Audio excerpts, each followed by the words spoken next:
Welcome back. We're live, pal. Those of you watching on video are probably a little alarmed at my background here. No green screen, so no photo of Dave Meltzer. But instead of Dave, I do have Andrew. Andrew, what's up, man? What happened? Dave made you move out? Yeah, he didn't He want told you it's time? he didn't want that giant bubble iMac in the old background anymore. Now I'm just having green screen issues, and I think it's related to my new iPhone. I got the new iPhone. It's got the different, every iPhone has a better camera than the previous one. You're And on the iPhone right now, right? I'm on the iPhone right now, Looks great. but it's not acting the same with my green screen as the old phone did. So I need to figure it out. I'm sure it has something to do with the software issue or whatever, but I'll figure it out. But for now, we're green screenless. Let me just say, you and I did not coordinate our outfits today.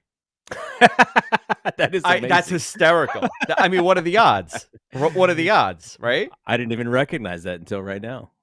That's hysterical. Great. So Andrew's got a Death Row t-shirt, and I have a Tupac t-shirt. So we're rocking in the same mindset today.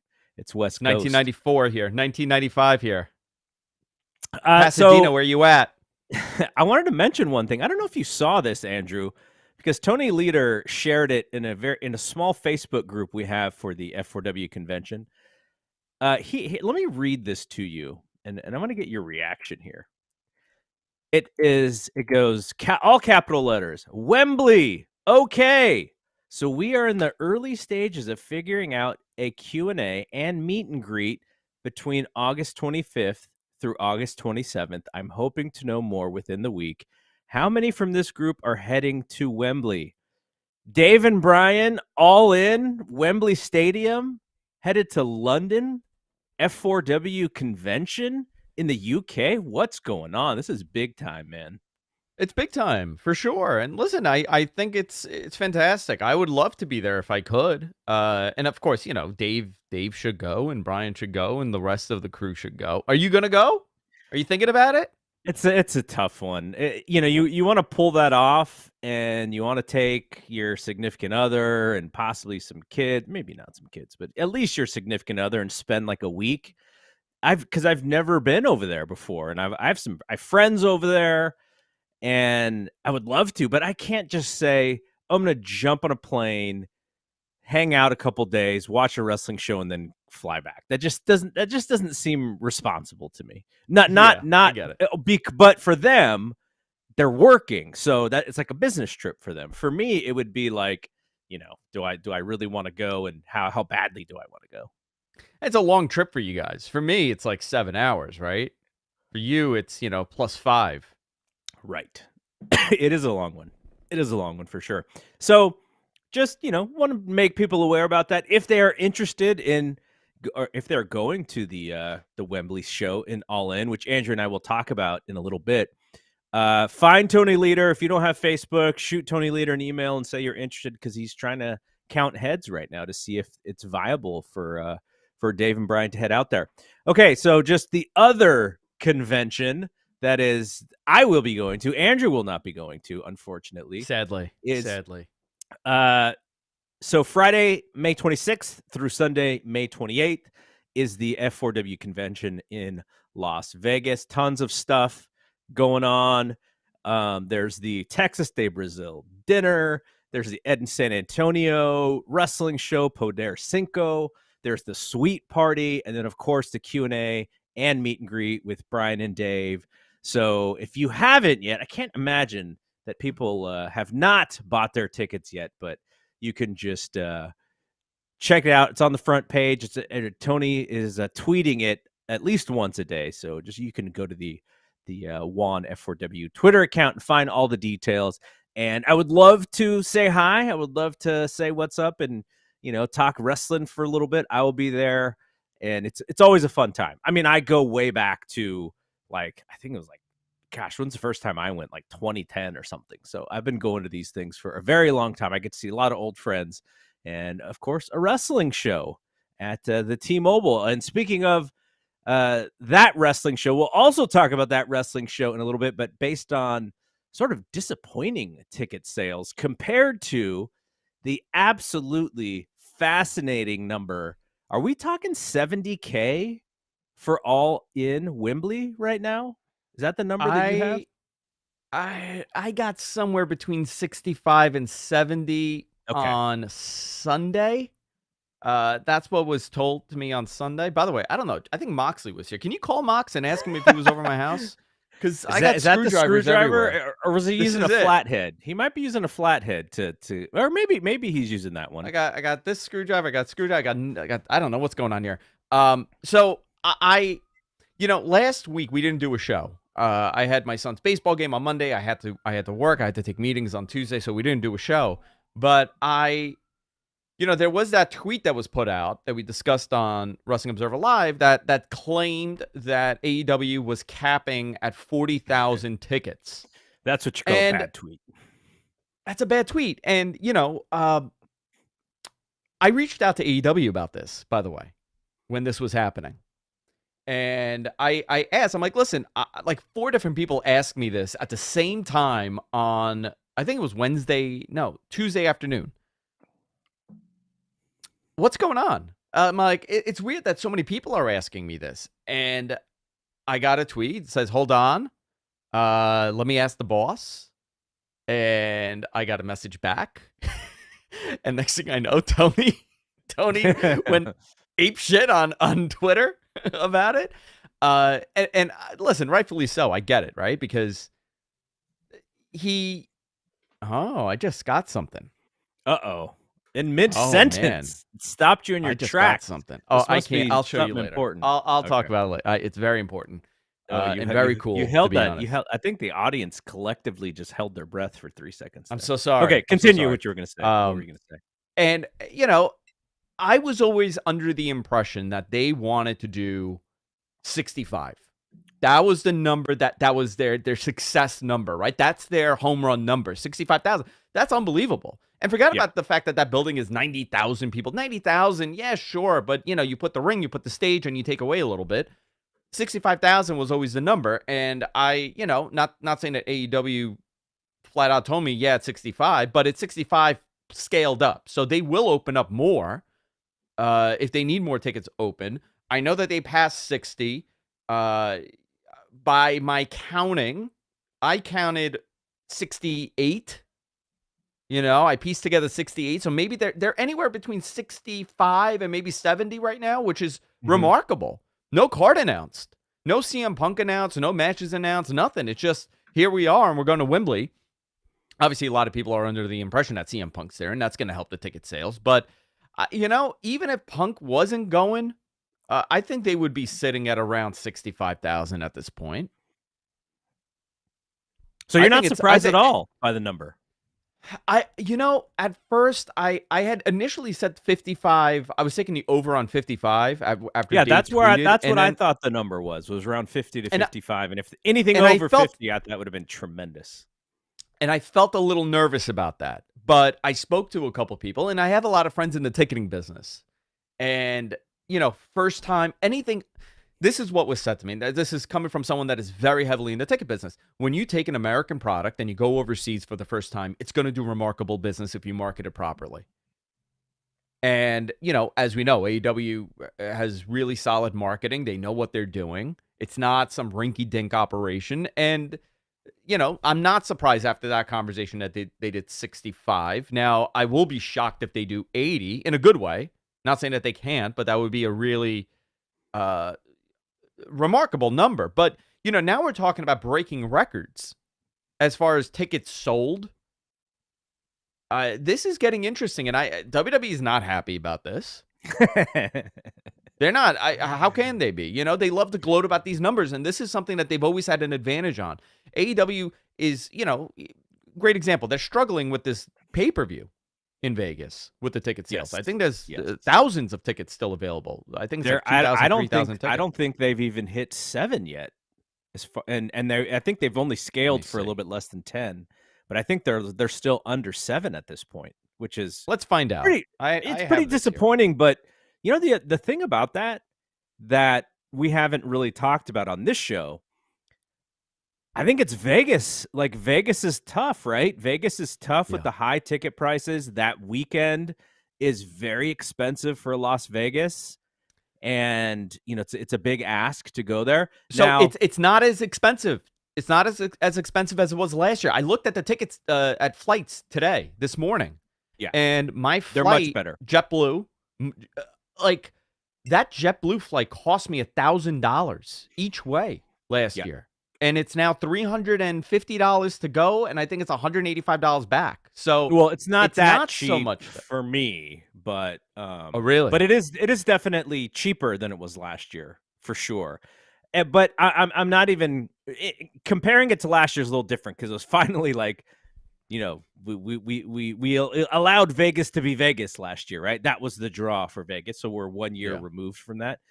But it's just, Vegas hotels and finding places to stay off the strip and entertainment and food. It's just more expensive in Vegas than it is going to be in, what's Hoffman Estates or whatever, Yeah. where we're going to Domino's Pizza at 11 o'clock because nothing else is open. It's just a different thing, right? So it's just more expensive, and it's more expensive to travel and to follow. And if you are the hardcore of the hardcore wrestling fan, you probably like the idea that they're still doing it in the small building in Chicago because it's more homely. It feels more like it's your old AEW. So I get the Vegas thing, but here's my question to you, because I wanted to take advantage of what you just said. You're talking about, people and tickets and the market for going to the UK for the first time for a hot US product. WWE just did a great show in Puerto Rico, and they haven't been there in a while. That crowd was hot. They wanted that product so Fantastic. badly, right?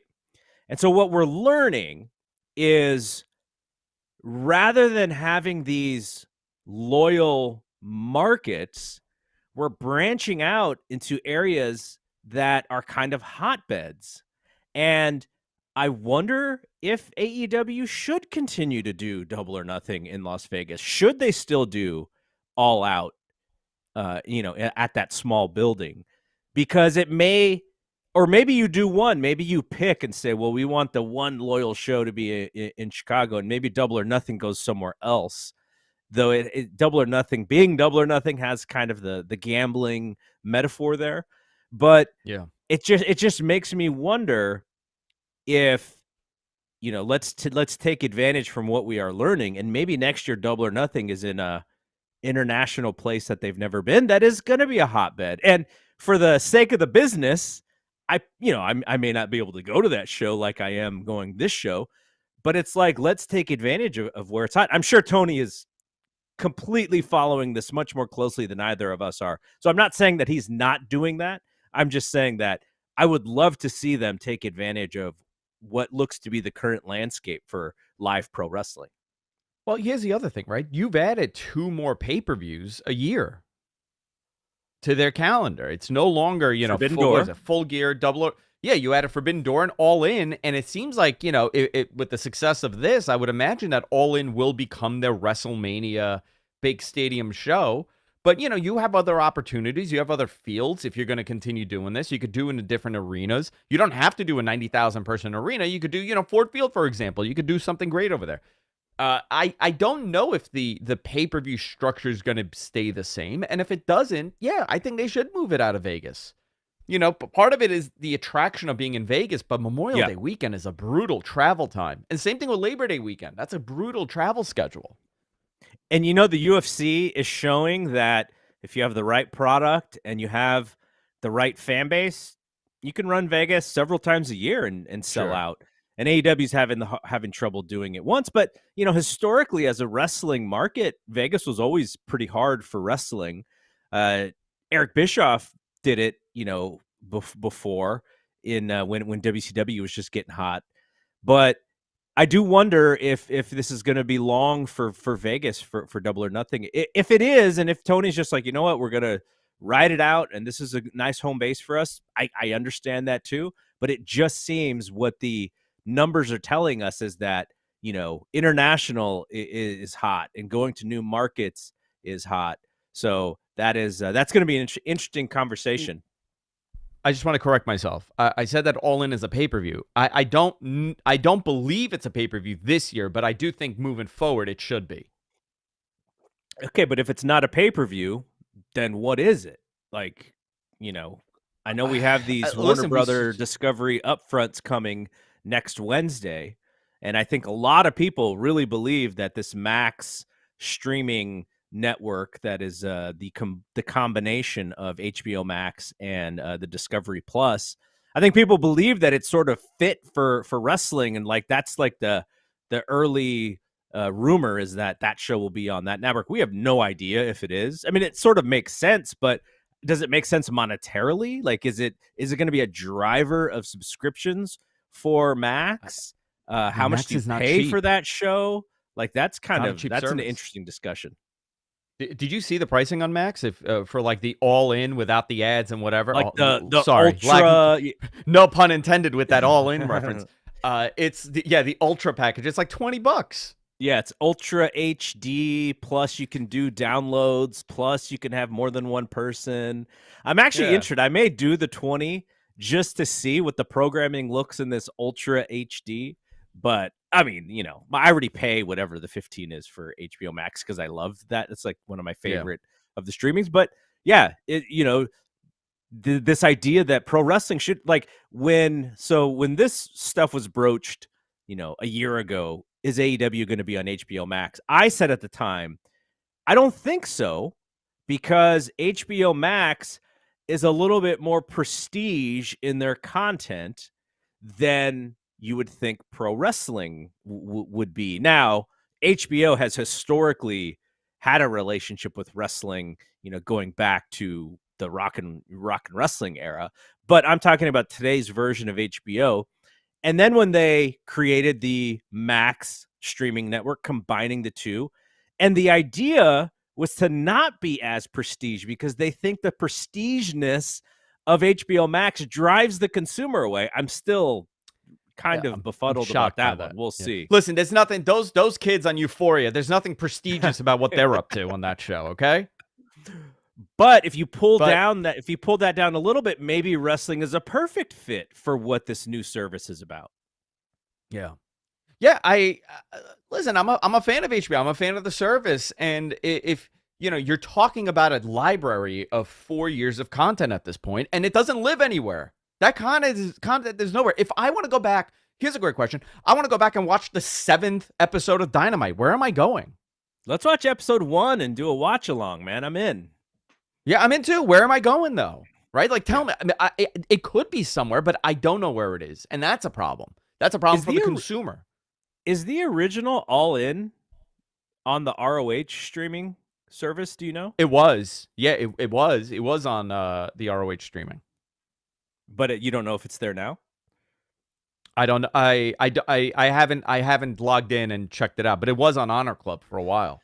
Because I think that would be a fascinating thing to sell Max to. Like, let's say they have some sort of deal. Who knows if they have their own channel, their own little tile, their own little hub. At some point, I mean, I'm hopeful for it because it just means more money for their content.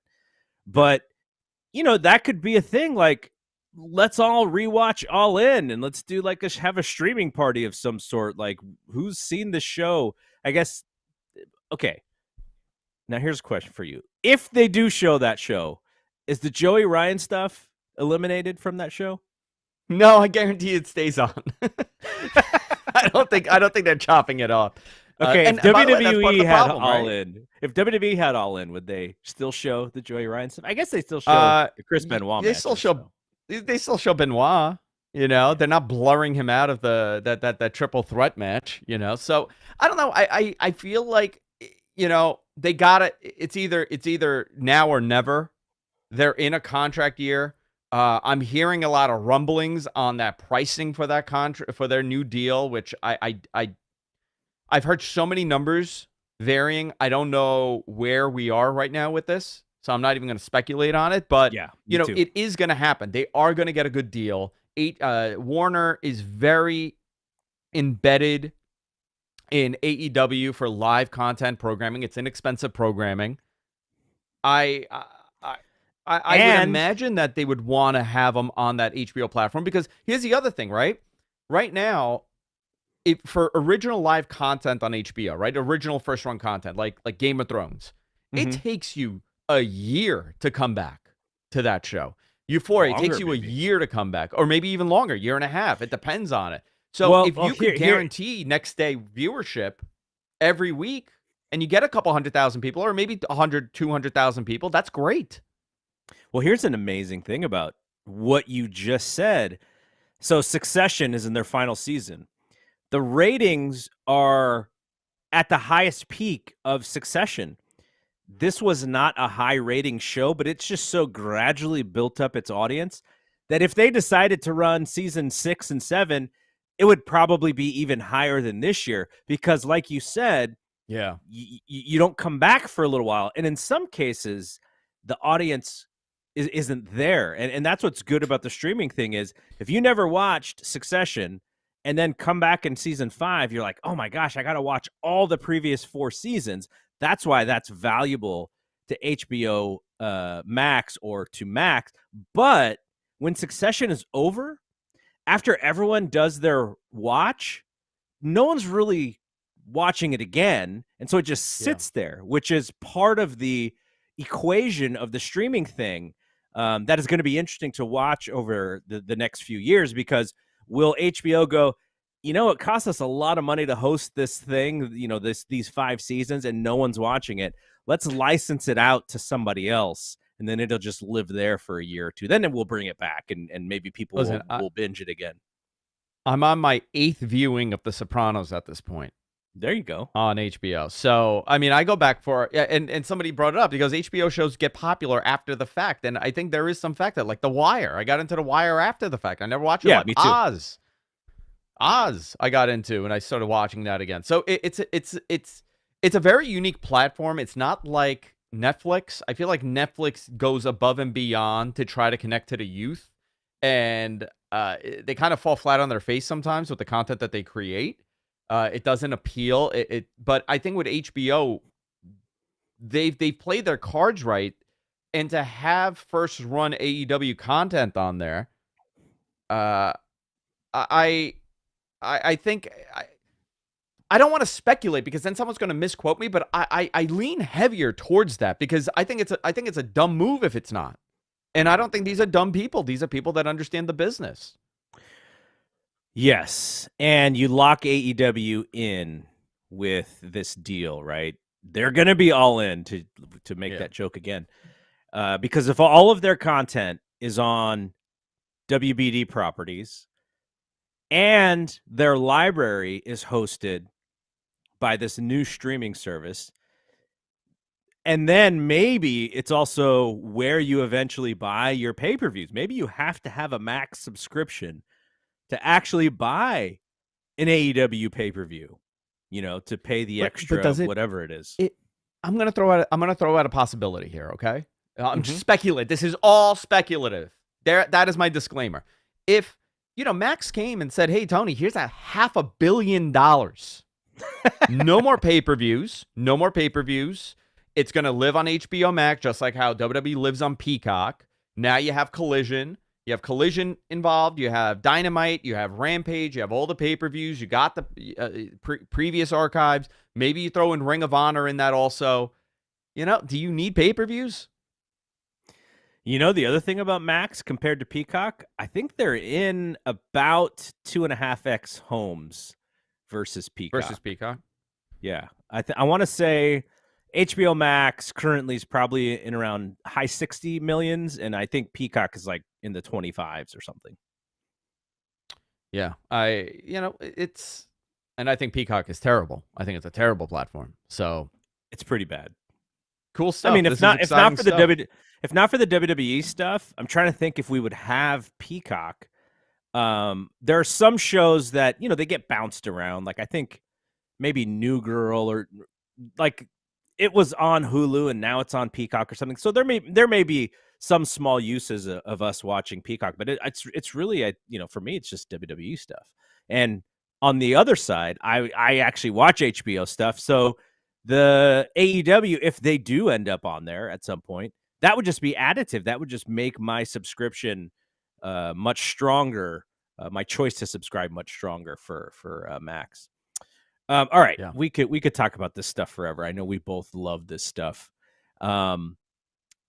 Collision is coming up, and I know you've actually called it that, so I'm going to call it Collision. It is Collision. It's 100% Collision. People know it as Saturday Night with CM Punk. What have you heard? Have you heard more about who will possibly be on either show? Yes. Some names I've heard.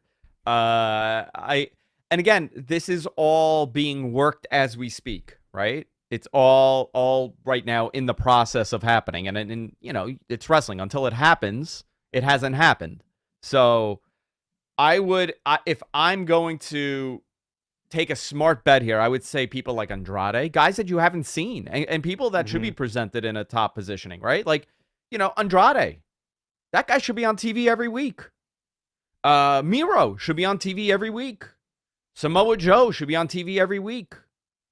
You know, these are guys that are kind of getting lost in the shuffle on one show on Dynamite. And to be honest, I don't think Rampage is a terrible show. I think the time that it's on is not great, but there is an audience for it. There's about 500,000 or so people that watch live and then DVR the next day.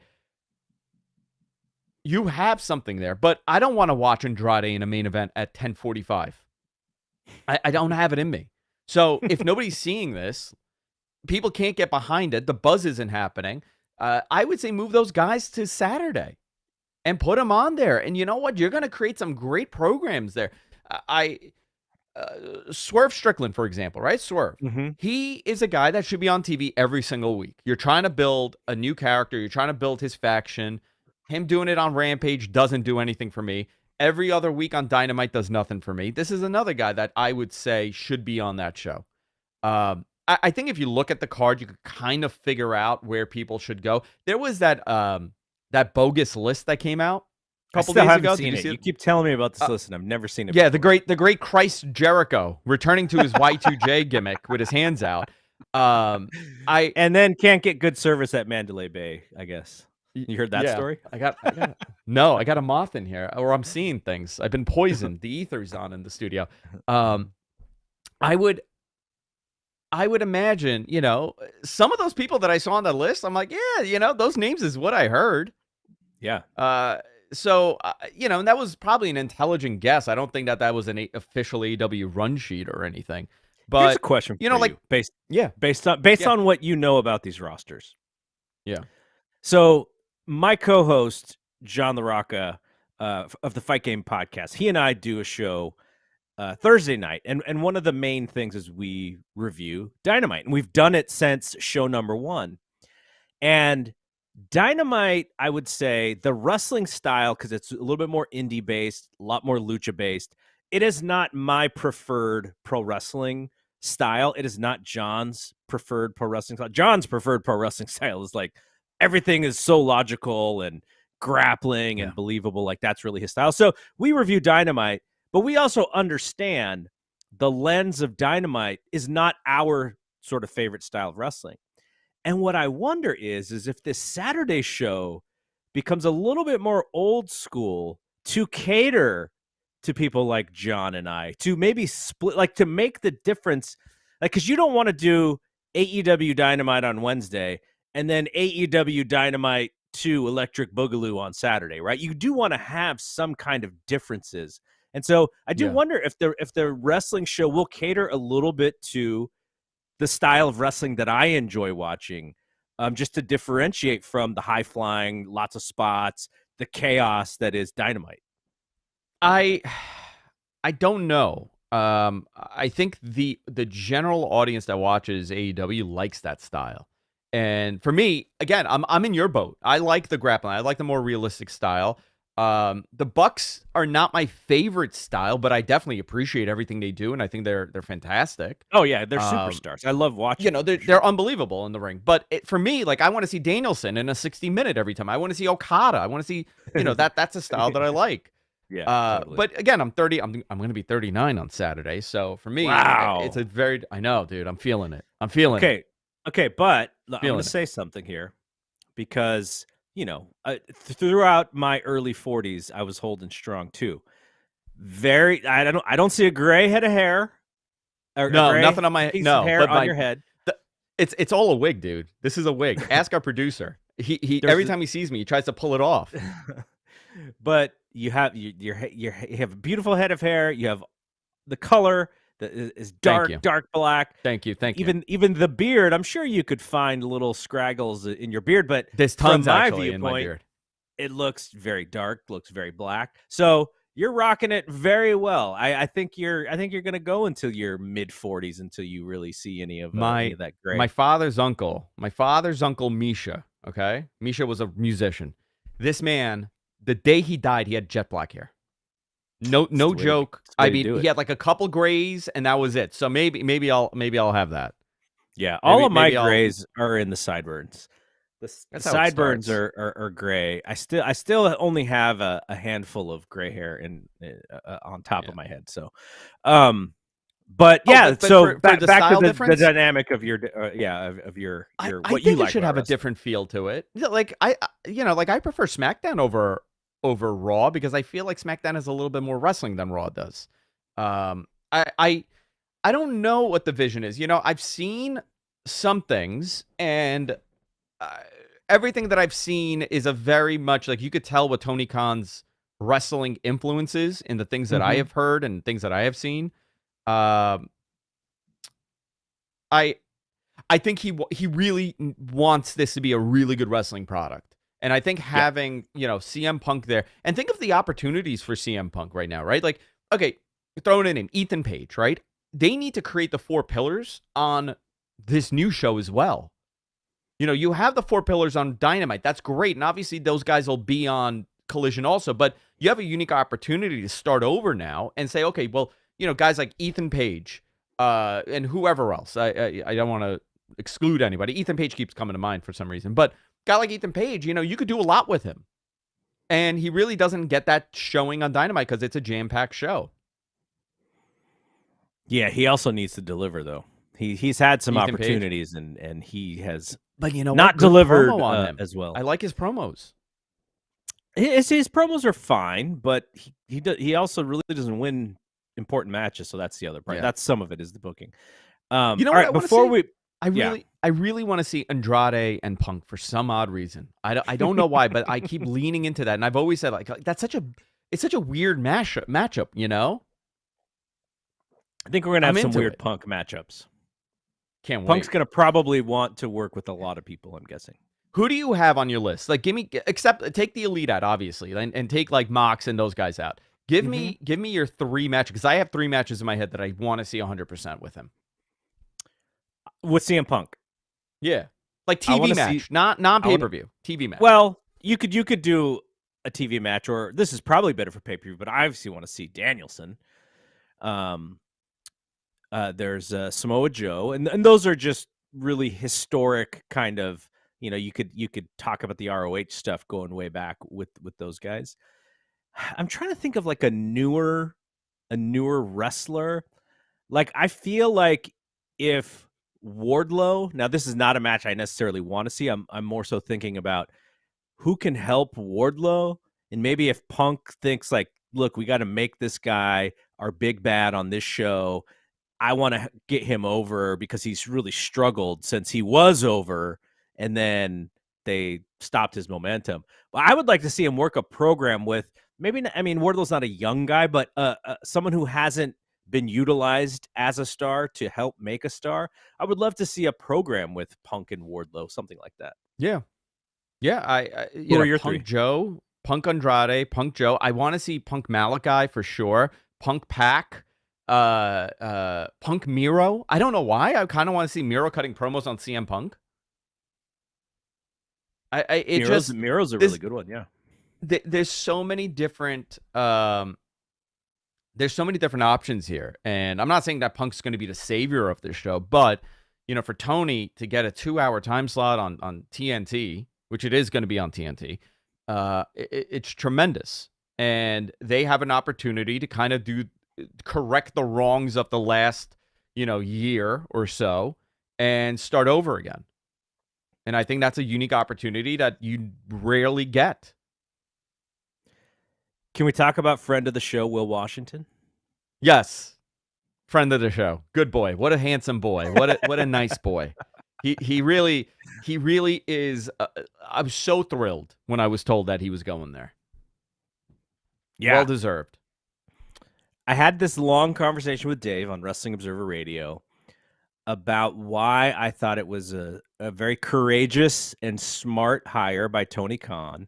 And the reason I say that is because the wrestling industry, it reminds me a lot of college and professional sports in that the second you get in, you can't really get out unless they want you to get out. You just get recycled and recycled and recycled. Jeff Jarrett is one who has been, he's worked for all of these different companies, right? And his experience is so valuable because he's been everywhere.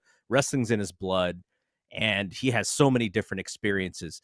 So I'm not saying that that's a bad thing. I'm saying that's actually a good thing. But Will is so unlike any hire that I can think of.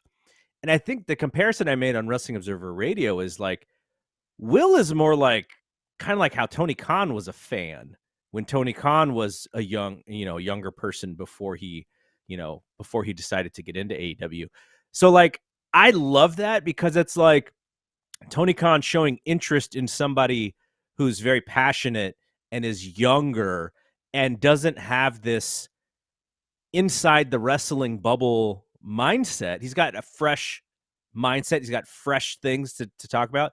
He has relationships with people in wrestling that, an older, 80-year-old Vince McMahon could never have with people. So I think this is so good for the business. And I'm so hopeful. Are you saying that Vince McMahon would not fit well on the Grap City podcast? Is that what you're saying? No, because you know what he would do. He would wear a do-rag on and think that that's what he was supposed to do. You would think that that's what he's supposed to do because that's what an 80-something-year-old man that's totally out of touch with today's youth and today's pop culture would do.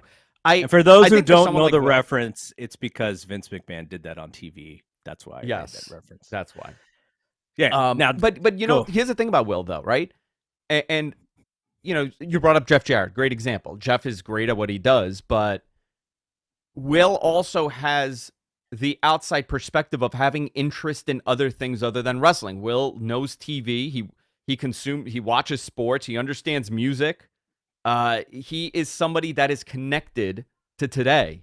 And when you're engulfed in one industry, it's very difficult for you to look outside and say, hey, we should do what they're doing here because you really have no idea. I think for Will, he has a great perspective on so many different levels. And I think for Tony, he's a great asset to have. And he's also very organized and his wrestling IQ is tremendous.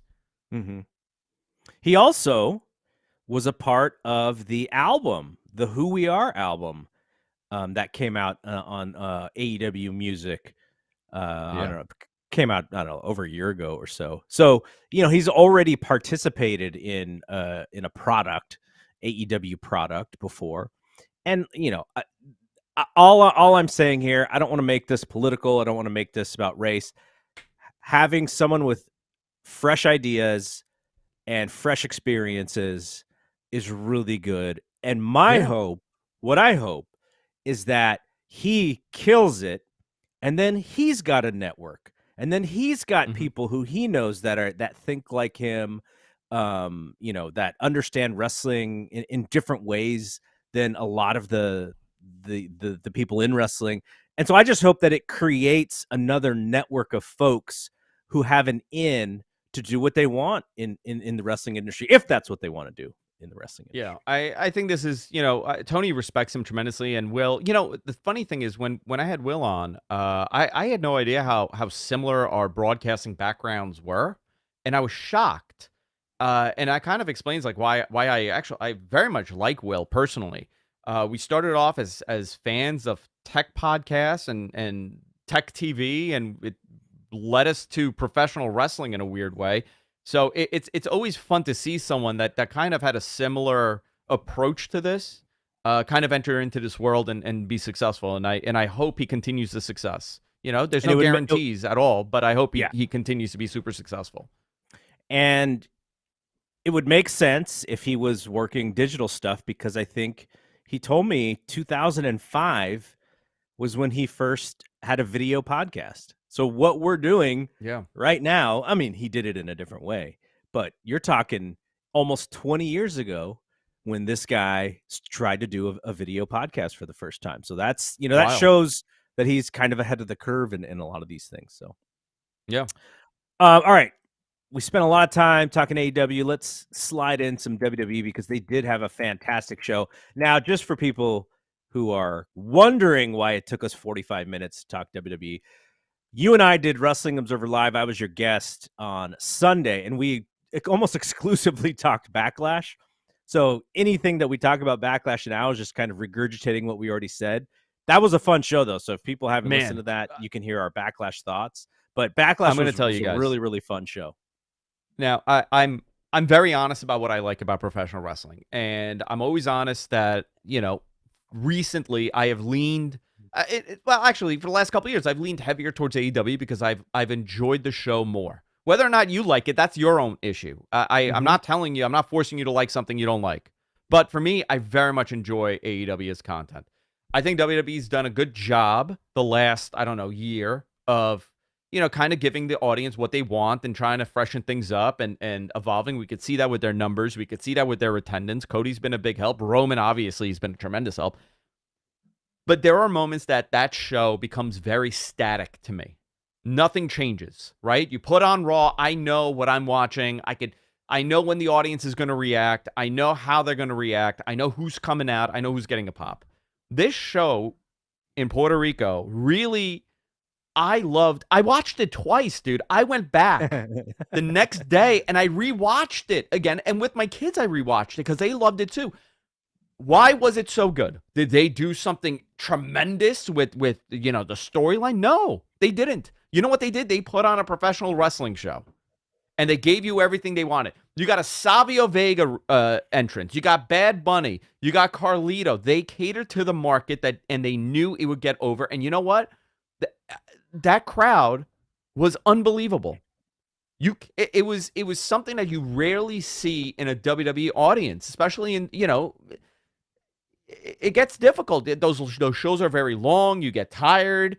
Every match people were hot for, except for the tag. That was after Bad Bunny, so it was kind of difficult. But they came back in the end. But I thought they did an exceptional job, and Bad Bunny was great. But praise to Damian Priest. That guy, he's 40 years old. We were talking about this on Observer Live. It's time to do something different with him. Carlito being jacked to the gills. And, you said it perfectly. The guy is a pro, right? He made sure to take that shirt off. Oh, yeah. Hey, Vince, remember when I was there? I didn't quite look like this when I was there before. What do you think about it now? He took a big bite of that apple. He looked great. Well, it was a great show, and there was so much competition because there was basketball games, Warriors Lakers. There was the UFC pay-per-view. There was this show, and I had to make sure I had to watch it before the end of the night, and that's not what my relationship has been with these PLEs always. Sometimes if I miss a PLE because of other stuff, maybe I'll watch it the next day. I may skip through stuff, but I had to watch that whole show because of how big that they've been doing these shows. And if you go back to February when they did the show in Canada, and then WrestleMania back-to-back nights, and then this night, that's like 4 major shows in a row where the crowd was absolutely fired up. So they're doing something right, and some of this is where they're running as well. And now they're building up to this this Night of Champions show, which that crowd is a little bit more bought and paid, so the reactions aren't necessarily always organic to how the product is. So they're doing a lot of good things. But let's actually circle to what they did last night, because I was kind of interested Now we had Brock and Cody. Cody beats Brock at the PLE, Brock bleeds and everywhere. Brock bleeds everywhere, headbutts the turnbuckle to So get stupid, blood. by the way. Isn't that dumb? But Cody beats him with a wrestling move, right? He reversed the Kimura and he got the pin. And so on Monday, last night, Brock came out and just destroyed Cody, took him out of the match. So Cody's not in the run-in for this Raw Championship. I'm kind of glad for that being the case because that is the consolation belt. And now we're going to get some sort of stipulations match at Night of Champions between Brock and Cody. So that still feels strong. It still feels like a big deal. We have this Raw title where they're doing 4 triple threat matches to build to a singles match. And so they did all the Raw stuff last night. They're going to do all the SmackDown stuff tonight. And then they're going to have a one-on-one match for this Raw belt. I watched that thing. I didn't like it from the beginning. And I thought the idea just felt cold. I don't feel sorry for Seth in any way because Seth's going to make it work the way that he's going to make it work. But the fact that it seems like he's going to win this title, it doesn't seem like it's going to be something that benefits him because of how they're building and marketing and promoting this belt. It feels like this is Intercontinental Championship plus to me. Well, to me, it seems like Cody and Seth are going to wrestle at SummerSlam, and that's going to be the moment for Cody. But does Cody want that belt? Do we want Cody? Not okay. Not. I'm trying. I'm like changing my my kayfabeness here. Do you want Cody to win that belt? The way that it's presented today. It's not about what we want, pal. It's about what the big man wants. Listen, you're going to have to tell that story eventually, and I don't know what the plan with Roman is because someone has to beat him eventually, right? And you have Cody there, so do you do it now, or does Roman just reign supreme for another couple months? I don't know. I could tell you, it does feel cheapened to me with a secondary title belt now, or a third. I don't even know what they're going to do. They haven't even addressed it. Like on SmackDown, does Roman show up with only a Universal title now? Do you retire the black WWE World title because that's a much better title belt? He looks like more of a badass with 2 belts on his shoulders. Of course, so yeah. I would just keep it like that. So I would too. By the way, Raw did 1.78 million last night. So pretty much even from last week. 0.51 in the demo, 18 to 49. It was number 4 on cable, but, tough night. Yeah, Warriors-Lakers, man. And the Knicks? Yeah, the Knicks and the Heat. Warriors-Lakers made me really sad, by the way. Not that anyone would be surprised based on that outcome. But yeah, they're coming out of Backlash, so that helps that number. And then, the stuff that they did with these tournament matches helped that number. I thought they did a pretty good job at staying even based on the competition. Because the basketball game did 7.5 million. What do you think of Brock doing it the hard way, rather than just cutting himself? I mean, you said it's really dumb. Now, it makes him look even more like the badass that he is, right? But how many people know that that's how he really got blood?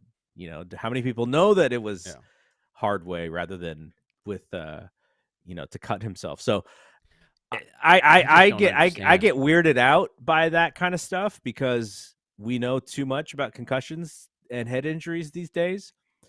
He believes that it makes him look more the part, and it does, but not to his own health benefit for sure. Like that's not good for him to do, to bang his head like that, to split it open. It's so dangerous too, because what if he missed and he accidentally caught some of his eye, and then he could have, injured his eye? It's crazy. He must be a pro at that, to make sure that he can do it that way, because that looked insane when he did it. Yeah. No, absolutely. Here's a question for you relating to that belt. And again, I'm going to throw in my my co-host John LaRocca's name, because he had a booking idea for this third belt. He said, and this is not what's going to happen. And this was even before we even knew who the competitors were. But he said he had wished that Brock actually won that consolation belt because putting it on Brock would have made it way bigger. And then when Cody beats Brock for that belt, like at SummerSlam, then it would have been a worthy title. And then it's sort of like the step to Roman's title. Now, the way that it is, it doesn't feel that way. I thought that was really brilliant booking by John by saying, let's put it on Brock. And then, but what it takes away is Triple H's whole reason for having the belt, which is he wants the worker to be on Raw every week and to wrestle every week. And that's not Brock either. So I get why they couldn't do it, but that would be a way where I'd be like, okay, let's put the belt on Cody because it's on somebody that he can actually get something from. If he beats Seth at SummerSlam for the 4th time in a row, big whoop. Like, who cares? That he's expected to beat Cody, or, to beat Seth. And it doesn't make that status of that belt any bigger. Yeah, I think Brock would have been great for that, but I don't know, man. Too many titles.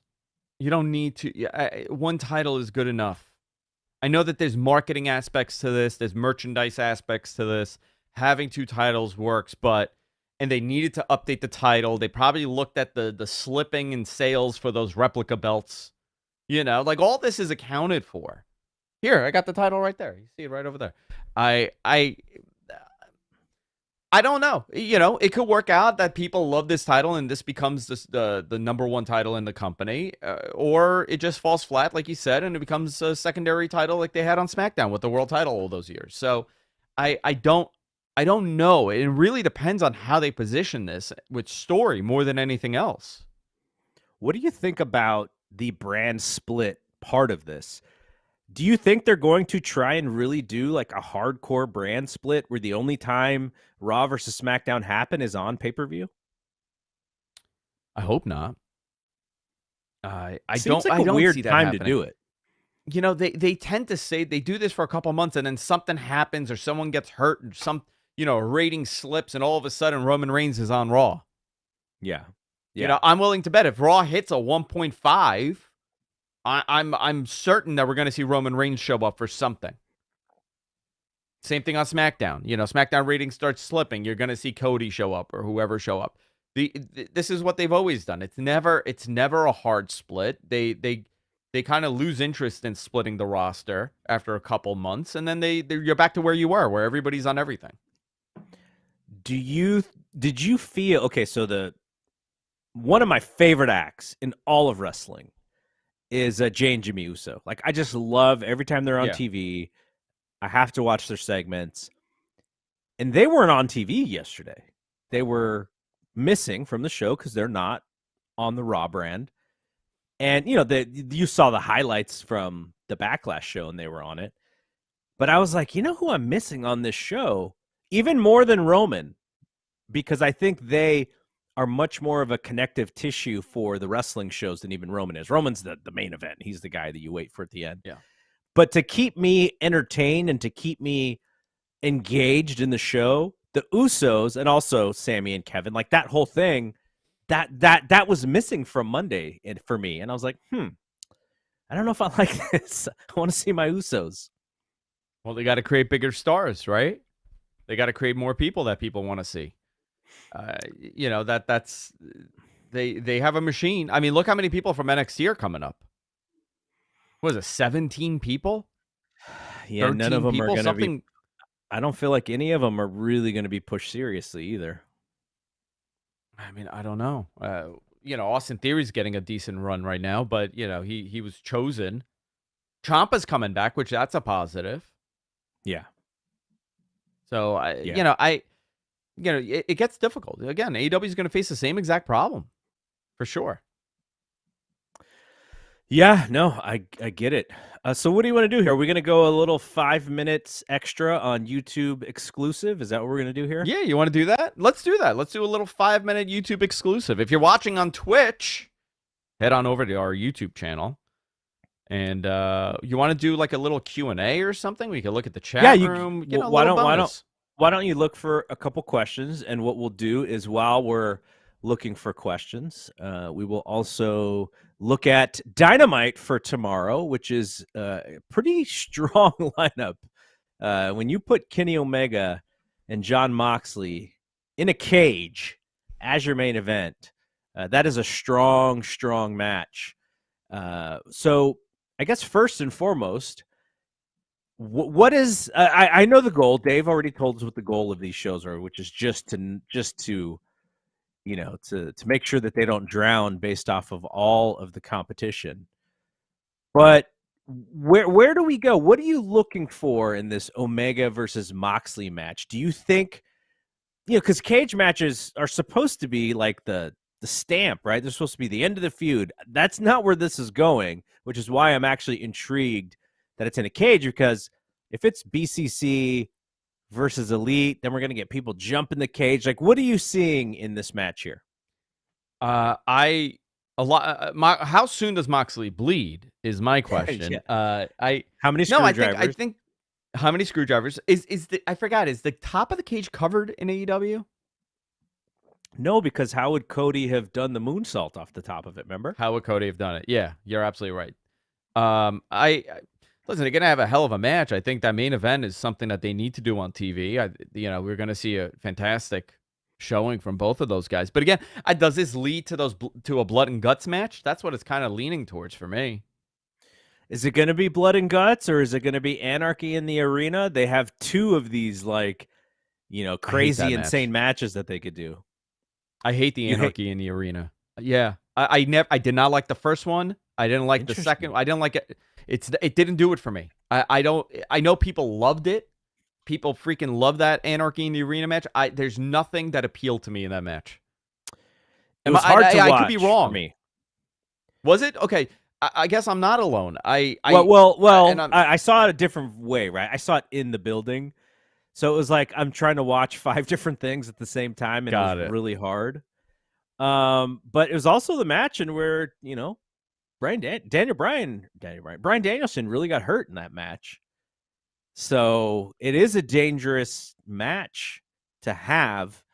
And I don't know if they could live, it's kind of like you're doing it twice. Remember when they did what was the fake match called that they did in Jacksonville during the pandemic? The fake Remember they had to like shoot it and then like stitch it together, and it was the main event. They've done it twice. It was the one, remember when Matt Hardy fell on his head? Is that the same show? Yeah, with somebody in the chat room has got to be Stadium Stampede. Stadium Stampede. So the Stadium Stampede match, the first time, it was like, oh wow, this is really creative. Now some people are not going to like it because it's not just one take, and there's lots of production involved. But the second one had a lot to live up to, and that was going to be tough. So I wonder about this Anarchy in the Arena match. If they do that one again for Vegas, it's a lot to live up to, and how much of it kind of looks the same. And are you going to do the same spot? Like, it's not really spots. It's like, the violence and the hitting each other with stuff. I think blood and guts is a little safer. But then you need the 2 rings, right? And then you need the double cage, and you need the that aspect of it. Do you want that on pay-per-view? I don't know. There's things to think about, but there has to be one of those 2 matches, unless there's a third crazier match that we don't know about.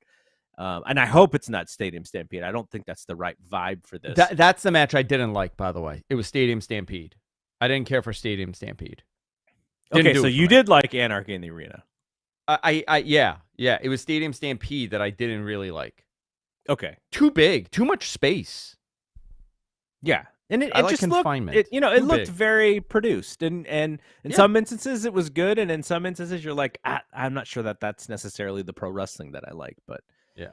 All right, so my hope is that we get a definitive winner in this match. I mean, is it going to be Kenny winning? What do you think? Can Kenny lose? I don't know if Kenny can lose, or Kenny. He's kind of hot right now. I don't know if I would have him lose. And they need to.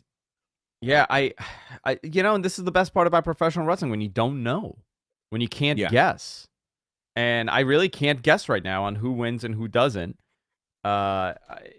I think the story continuing is worth it because I think it's a good story. Danielson and Omega are gonna probably have another match somewhere down the line, so maybe it leads to that. Maybe Danielson costs him the match, and it leads to Danielson. You could do something there. Yeah. I think the thing that I'm looking forward to most is the story. Obviously, the story that they're telling. I want to see where they go. They obviously have an idea how to get to the next big thing because I think this is a setup for whatever that main event match is in Las Vegas. This has got to be the setup for it. So I hope it's something big. And I can't see Kenny losing unless the reason that Kenny loses is for them to have the big match. So I still don't think he's going to lose, but I'm intrigued. I'm intrigued at what they're going to do. I'm too. All right. Let me see. What else on the show? We got. Did you have any questions? We got any questions? Tim wants to know, since they brought back the old world title, would they bring back the old winged belt? I know it's been pitched a couple times, but I think for nostalgia reasons, if they did something like that, it would be cool. But I don't see them doing it. They're moving forward. They're not going backwards. Yeah, that's kind of the thing, right? They're trying to sell new things. They can already sell the old one. They can already sell this old title, but they want to add more new. They don't want to go backwards. They want to go forwards. Yeah. Hope Kenny wins. It didn't get too many questions. We didn't prepare them. We confused everybody with our Stadium Stampede conversation. But you know why? It's because I got a question for you, pal. We're live. We didn't plan this. We're live. I got a question for you. Okay. Yep. What's the main event you want to see at All In?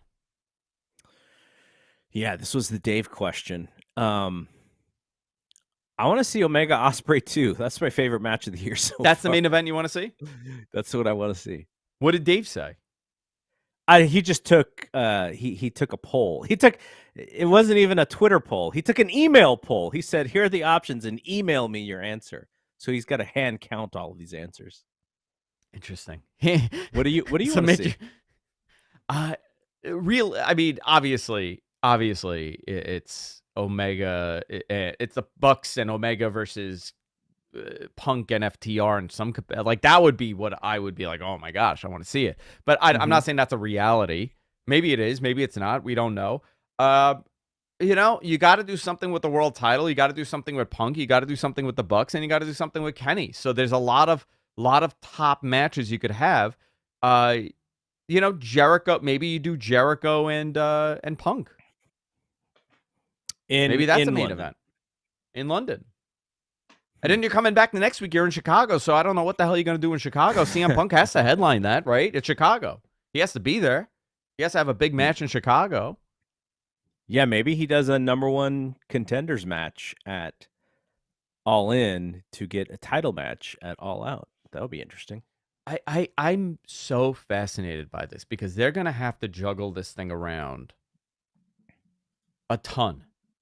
And, and something that I said from day one when CM Punk went there, when, you had Punk, you had Omega, you had Danielson.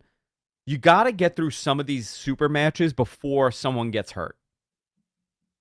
You really should try to put this together and move forward with it because we see CM Punk gets hurt regularly, and I'm not a knock against CM Punk. Just, your body changes.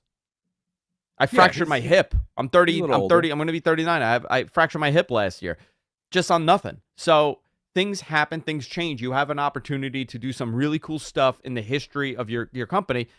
This is your second chance. Maybe you do Jay White and, Punk. You could do something like that. Something unique, something different. But there's a couple matches you need to get. You know what? What if you did do Danielson and Punk? What if that's the match? Be a good one. Why not? Why not? These two have worked together in the past. You know that they have a history together. They both appreciate each other's art form. I would stop if I'm in London and I'm a wrestling fan. I would say, yeah, hell yeah, I want to see that. Yeah, I'm with you. All right, just so we don't make producer John work too hard here, let's quickly go through the rest of this lineup, and then we'll get out of here. So Christian Cage will be on Dynamite talking about Wardlow. The rest of this lineup, Orange Cassidy against Daniel Garcia. Probably opens the show, as Orange Cassidy has opened from time to time. House of Black against Bandito and the Best Friends. Anna Jay versus Julia Hart. Claudio Castagnoli versus Ray Phoenix. Kind of interesting matchup there. FTR will respond to Jay Lethal's challenge, and I think that is it. So should be a pretty good show. I think it's probably gonna be hurt by the NBA ratings, but this is their best opportunity to kind of stay afloat here. So should be a fun show, though. Thing. Yeah. Let me just say one. I'm a total fool. You know what that main event has to be? What? Jeff Jarrett and CM Punk. That's the match. That's the main event. I don't care what anybody says. That's the main event. That's going to sell the place out. 90,000 tickets. And I agree. Jeff Jarrett and CM Punk. There you go. You know what? That's a dream match you've never seen. And he should also perform. He should also be the musical performer and perform With My Baby Tonight after the show. With My Baby Tonight. I would love it. I would love it. Yeah, but then he's going to have to bring in BG James there to help him out. Can he sing the song? Does he have the rights to sing it? Probably not. Maybe he just does it at karaoke, right? You have him just do a giant karaoke party in London, and that's the hook that Jeff Jarrett's going to sing With My Baby Tonight. All right, we're done here. I'm sure you and Rich will have a lot to talk about on Mat Men, as will John the Rock and I on the Fight Game podcast. I will probably not be with Big Dave on Friday because I'm heading to Arizona. My youngest graduates from college, so be out there while Arizona Wildcats. I'm so glad you're ruining my Saturday morning on my birthday. No Garrett and Dave on my birthday. What the hell am I going to do in the morning? I'm bummed too because I think Dave wanted us to talk to Conan, and I've never talked to Conan before. And Conan and I have a lot of similar interests, so I'd always wanted to talk to him. But no, I can't because they record that show at like 4:30 in the morning, dude. No, not on Fridays. We usually record it. Your time would probably be like 4 or 5 p.m. your time on Fridays when we usually record. Oh, that's not bad. Yeah. So, anyway, yeah, I think we're gonna still try and do it at some point, but just not gonna be able to do it this Friday because I'll be out of town. Very cool. All righty. For Andrew, I'm Double G. Thanks for hanging out with us for an extra 10 minutes there. Thanks, producer John, for hanging out with us as well. We'll see you when we see you. Peace out.